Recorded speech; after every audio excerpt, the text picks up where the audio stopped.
Hello, wrestling fans. Welcome to the Wrestling Wrap Up. I am your host, the megastar Austin Savage. As you know, this is being taped on Thursday night. Actually, technically Friday morning because it's after midnight. I just got done watching this week's Impact, and that's going to be pretty much the subject of this video. AJ Styles, Bully Ray. I think this match, when it happens, will be good. I don't see it being, one-on-one because, they have the Fortune and the Immortal groups, still waging war. Fortune and Immortal, that didn't end at Lethal Lockdown. I think that's going to continue well on into Sacrifice, beyond Sacrifice, probably into Slammiversary. Beer Money beat Gunner and Rob Terry. Is there a team in TNA that can beat Beer Money? Because I don't think so. They are the best TNA has to offer. I will not call them the best in the world because I think that belongs to teams like the Kings of Wrestling, Wrestling's Greatest Tag Team, and the American Wolves. Action soap opera stars. I touched on this a little bit in episode 6, I believe it was. And to me, TNA and the WWE are full of action soap opera stars. You have Hogan, Sting, RVD, Anderson, and the biggest star of them all, the Network. Everybody says, oh, the Network's going to be Dixie Carter. I don't think so. I don't think they're smart enough, or dumb enough, I should say, to have her be the Network. Steiner and Morgan, they're fighting over a title shot that neither one of them has right now. Steiner, I don't think deserves to be in the title picture. Matt Morgan, I think, is a long shot at best. I just want to take a second and touch on a rumor I heard.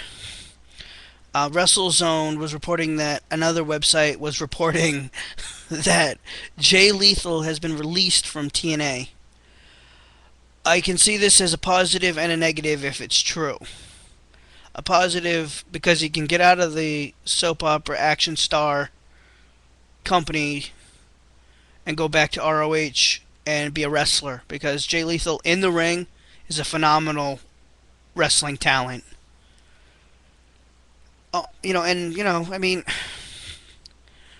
When guys get released, sometimes they want it, sometimes it's a welcome change.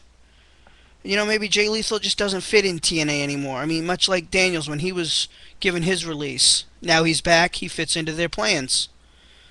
So I think even if he was released, I think the door is always open for his return. Matt Hardy and Sting. I actually thought this was a good match, and when I heard about it, I'm like, really? Matt Hardy and Sting? Why do they give Matt Hardy such praise and put him in the ring with the world champion? It was a good match. I'm glad to see Sting retain the title because I don't think Matt Hardy is ready to be world champion. In the absence of his brother, he's not a good substitute. Alright, that's going to do it for the Impact notes. I want to get to a couple of questions that were emailed to me over the last couple of weeks. Kelly from Ohio asked me, who is your favorite wrestler? I think you mean besides myself. Sorry, a little vain there. I would have to say of all time, it's Nature Boy Ric Flair. I'm a huge Ric Flair fan. As I started to wrestle, I looked up to Shawn Michaels and his charisma and his talents. Favorite wrestlers. I like AJ Styles, although he's not really much of a wrestler. I love Kurt Angle, who is the ultimate wrestler. Really. I like Austin Aries. That's where I got half of my name from. Matt from Cleveland asked, what was my most favorite match of my career?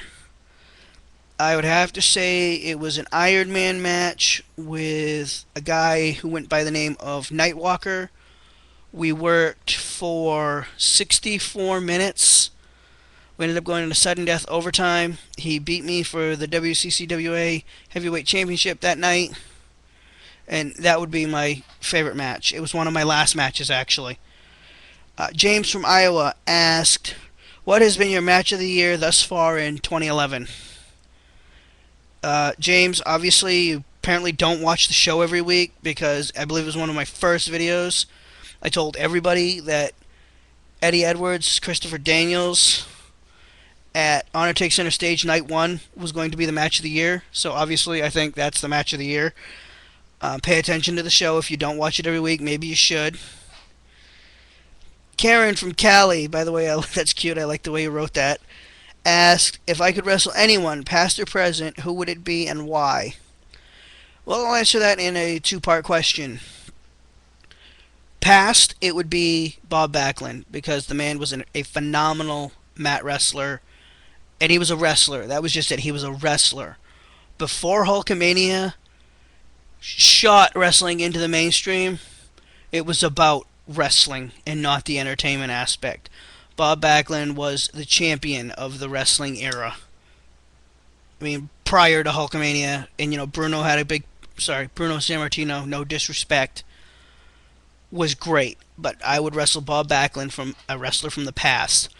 Present, and I'm sure this is not going to surprise anybody, but if I had to wrestle somebody from the present, it would be Kurt Angle for the same reason. He is the epitome of wrestling. He's an Olympic gold medalist, one of my favorites, and the man brings it no matter how much he's got. Every time Kurt Angle steps in that ring, he gives you everything he's got that night. And I was a lot the same way in my career. I wrestled with bruised ribs, broken ribs, cracked ribs, stitches in my forehead, sprained knees, tendonitis, broken fingers. I went every night. It didn't matter. I never missed a booking in 20 years. I never missed a title defense. I was never stripped of a title. So, yeah, those were the two that I would wrestle. Mr. Bob Backlund and Kurt Angle.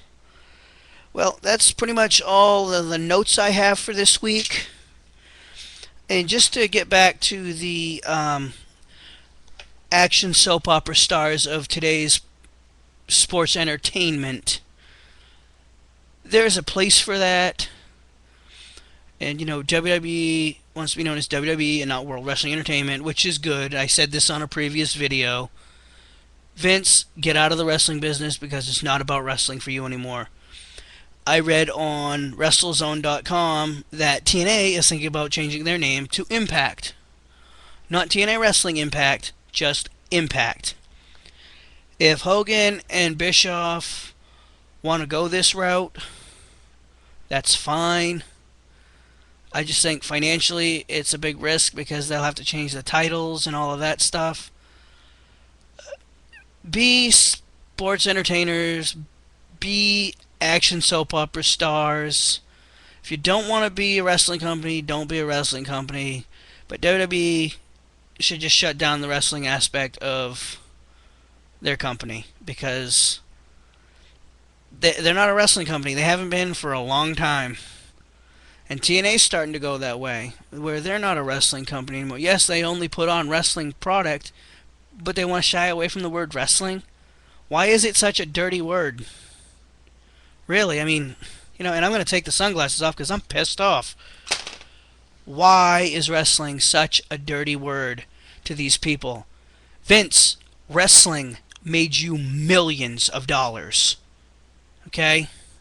It makes no sense for you to take the word wrestling out of your company's name.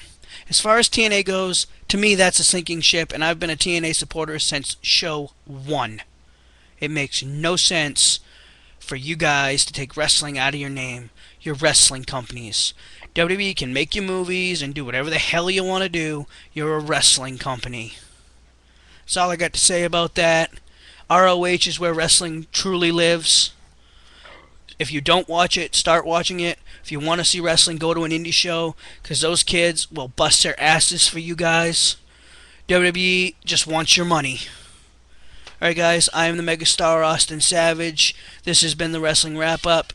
Email me, wrestlingwrapup@yahoo.com. Follow me on Twitter, @ProudToBeStraightEdge. I'll catch you guys next week. Probably after Raw, I'll make a quick video. Talk to you guys then.